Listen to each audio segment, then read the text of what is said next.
Não nego que podemos encontrar uma forte resistência interna tentando nos impedir de pôr um fim à identificação com o sofrimento.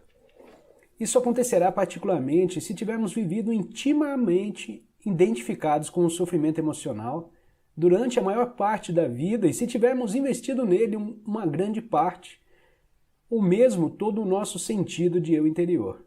Isso significa que construímos um eu interior infeliz por conta do nosso sofrimento e acreditamos que somos essa ficção fabricada pela mente. Nesse caso, nosso medo inconsciente de perder a identidade vai criar uma forte resistência a qualquer forma de não identificação. Em outras palavras, você preferiria viver com o sofrimento, ser o sofrimento, a saltar para o desconhecido, correndo o risco de perder o seu infeliz, mas familiar eu interior. Se esse é o seu caso, observe a resistência dentro de você, observe o seu apego ao sofrimento. Esteja muito alerta, observe como é estranho ter prazer em ser infeliz.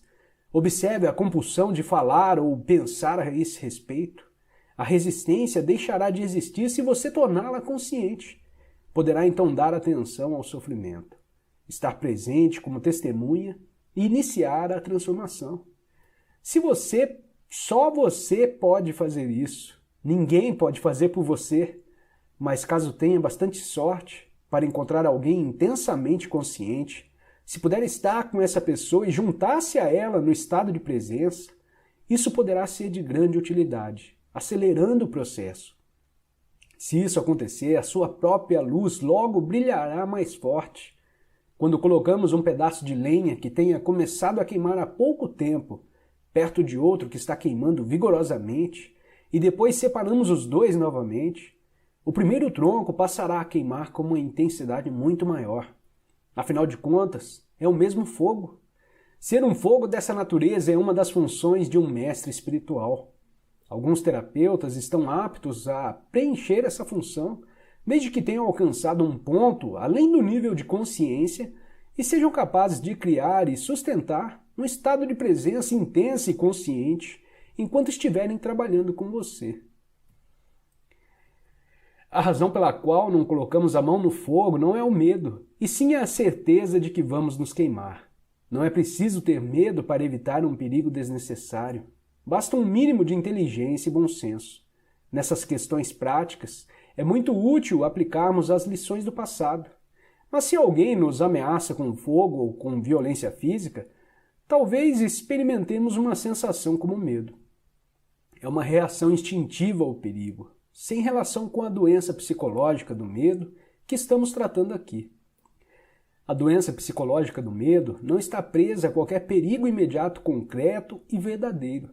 Manifesta-se de várias formas, tais como agitação, preocupação, ansiedade, nervosismo, tensão, pavor e fobia, e etc.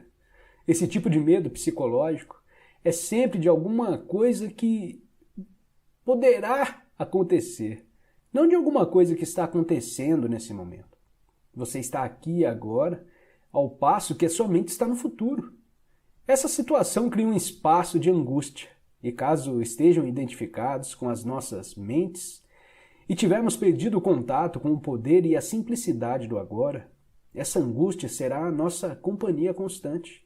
Podemos sempre lidar com uma situação no momento em que ela se apresenta, mas não podemos lidar com algo que é apenas uma projeção mental. Não podemos lidar com o futuro. Além do mais, enquanto estivermos identificados com a mente, o ego rege as nossas vidas, como mencionei anteriormente. Por conta da sua natureza ilusória, e apesar dos elaborados mecanismos de defesa, o ego é muito vulnerável e inseguro, e vê a si mesmo em constante ameaça. Esse é o caso aqui, mesmo que o ego seja muito confiante em sua forma externa. Agora, lembre-se que uma emoção é a reação do corpo à mente. Que mensagem o corpo está recebendo permanentemente do ego, o falso eu interior construído pela mente? Perigo, estou sob ameaça. E qual é a emoção gerada por essa mensagem permanente? Medo, é claro. O medo parece ter várias causas, Tememos perder, falhar, nos machucar, mas em última análise, todos os medos se resumem a um só: o medo que o ego tem da morte e da destruição. Para o ego, a morte está bem ali na esquina, no estado de identificação com a mente. O medo da morte afeta cada aspecto da nossa vida. Por exemplo, uma mesma coisa aparentemente trivial ou normal, com a necessidade de estar certo em um argumento e demonstrar a outra pessoa que ela está errada, defendendo a posição mental com a qual nos identificamos, acontece por causa do medo da morte. Se estivermos identificados com uma atitude mental e descobrirmos que estamos errados, nosso sentido de eu interior, baseado na mente, corre um sério risco de destruição. Portanto, assim como o ego, você não pode errar. Errar é morrer. Muitas guerras foram disputadas por causa disso e inúmeros relacionamentos foram destruídos. Uma vez que não estejamos mais identificados com a mente, não faz a menor diferença para o nosso eu interior estarmos certos ou errados. Assim, a necessidade compulsiva e profundamente inconsciente de ter sempre razão, o que é uma forma de violência, vai desaparecer. Você poderá declarar de modo calmo e firme como se sente ou o que pensa a respeito de algum assunto, mas sem agressividade ou qualquer sentido de defesa.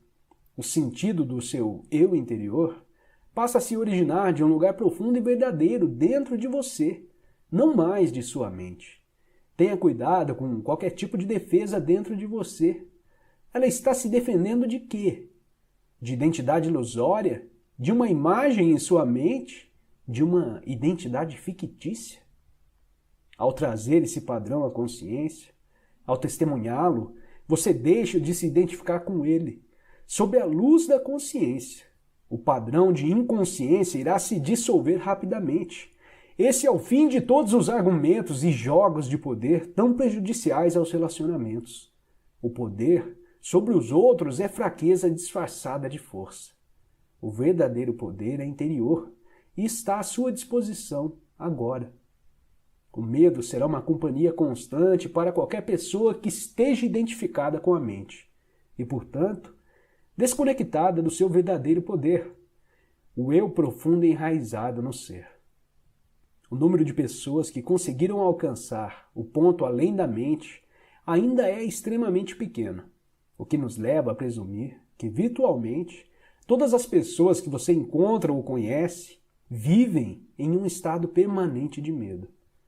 Só o que varia é a intensidade. Ele flutua entre a ansiedade e o pavor, numa ponta da escala e um desconfortável, vago e distante sentido de ameaça na outra. Muitas pessoas só tomam consciência disso quando o medo assume uma de suas formas mais agudas.